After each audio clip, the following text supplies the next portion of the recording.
Hi everybody and big welcome to Competitive Elder Dragon Highlander Television, or also called cEDH TV, with a deck tech video, Bant colors Shana Purifying Blade. So we can probably all agree that she is absolutely amazing. What could be wrong about her? We will get to that later in the video. Now what we have here is free CMC, free color identity, a free with lifelink, and a card drawing ability. At the beginning of your end step, you may pay X. If you do draw X cards, X can't be greater than the amount of life you gained this turn. You could kinda convert it into one colorless mana, draw a card. That's very good. And you could consistently mulligan for a turn 2 Shanna.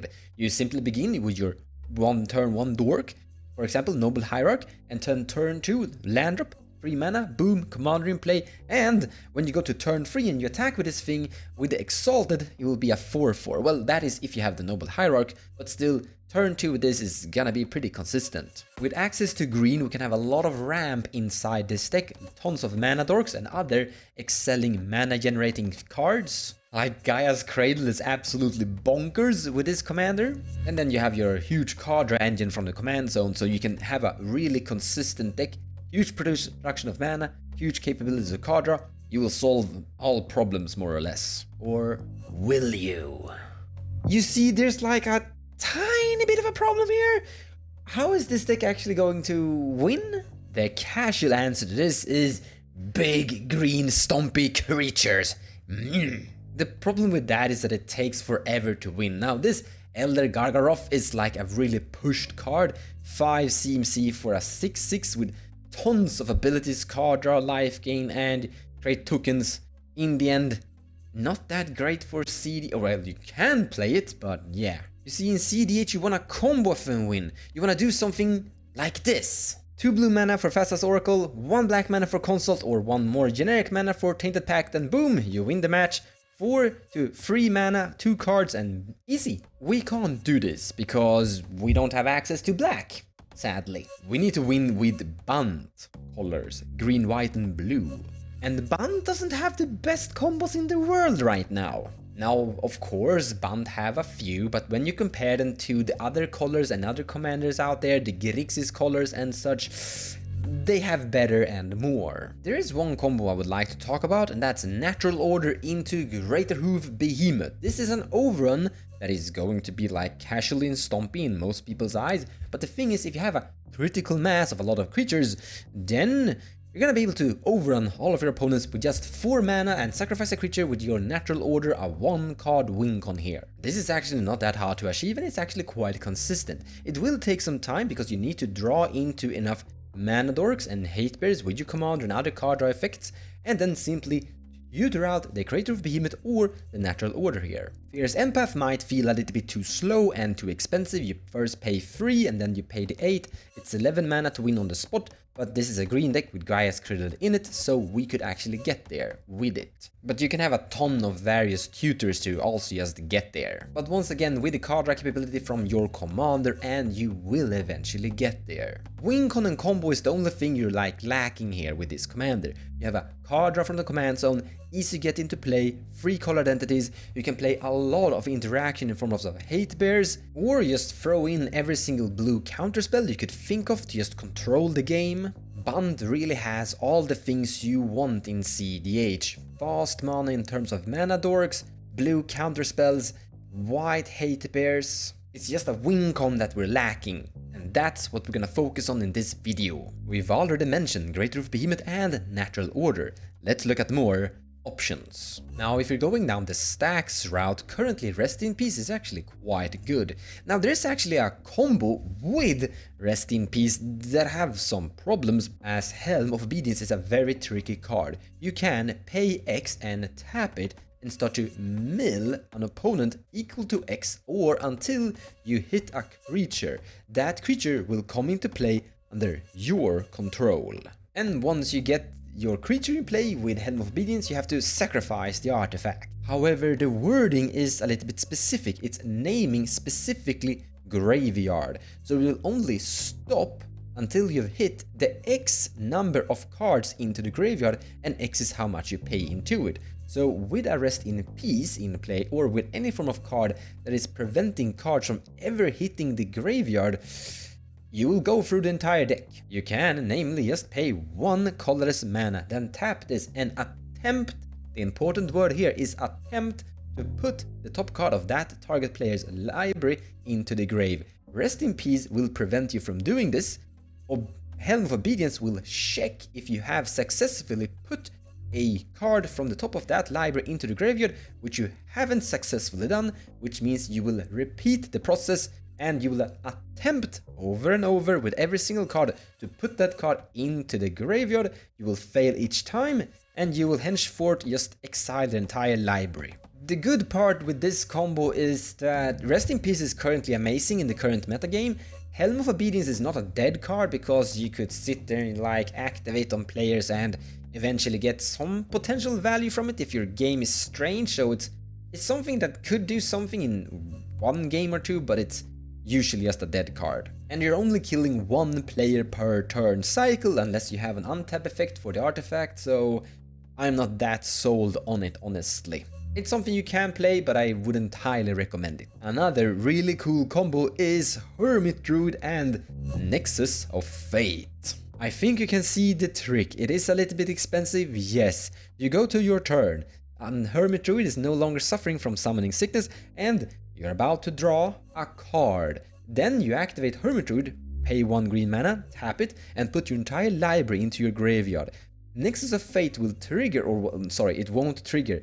It will go back into the library, and then you will draw Nexus of Fate. And from here, you have infinite turns, because you draw Nexus of Fate, you cast Nexus of Fate, it goes back into your empty library, containing only Nexus of Fate, and that's the only card you will draw for the rest of the game. There are lots of things that is making this bad. First off, you need 8 mana to win, you can't play any basic lands, and if someone has like a forced card draw in play, like someone has a Kenrith, they can make you just deck yourself and lose the game trying to go for this. It's also telegraphed. Putting Hermit Druid into play and passing turn is usually asking for someone to just kill Hermit Druid before you get your turn. Or people just keep their mana open and save counterspells for a counterspell war against you, and in this case you're needing 8 mana to win on that turn, so you're not really gonna have enough mana to pay for your counterspells. So I'm not super sold on this combo either. However, let's look a little bit more on Nexus of Fate. So Shana can draw a lot of cards here. And you might have heard of a commander called Edric Spymaster of Trest.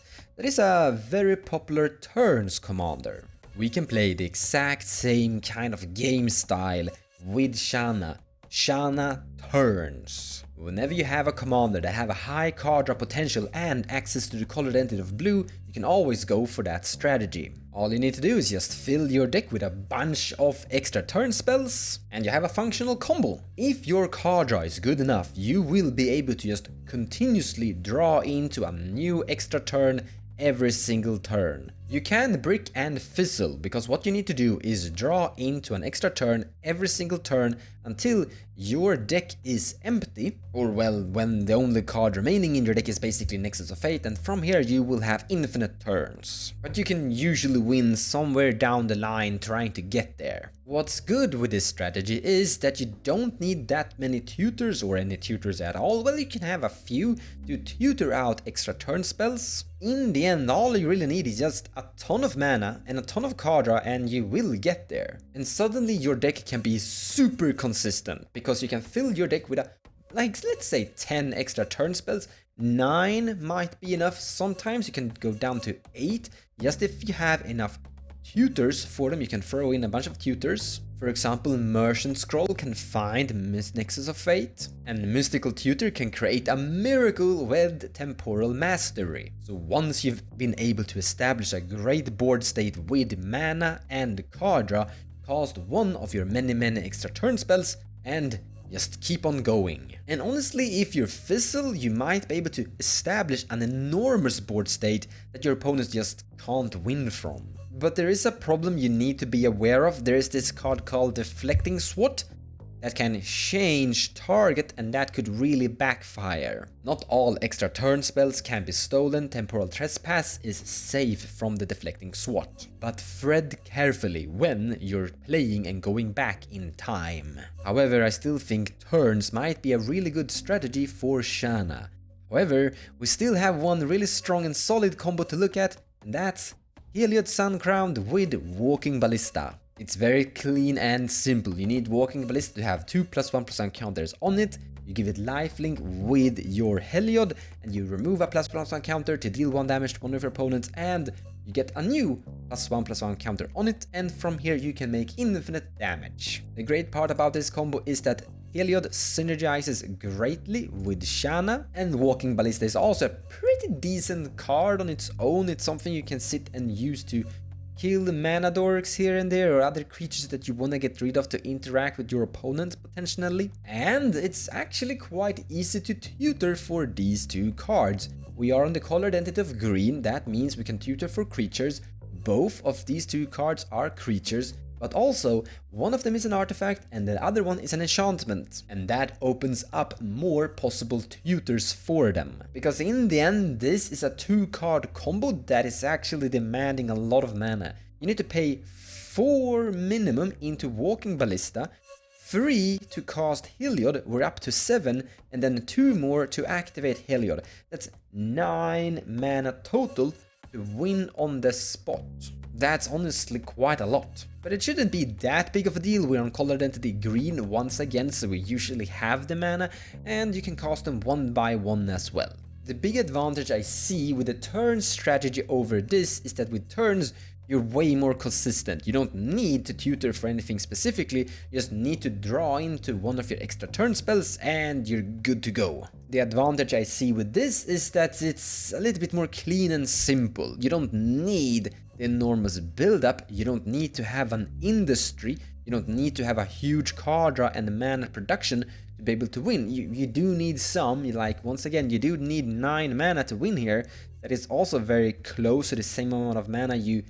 Well, no, with turns you don't need that much amount of mana, but because you need to pay mana to draw cards, you need to cast the turn spells, and you might need mana to protect your turn combo, it's still kind of the same amount of mana still.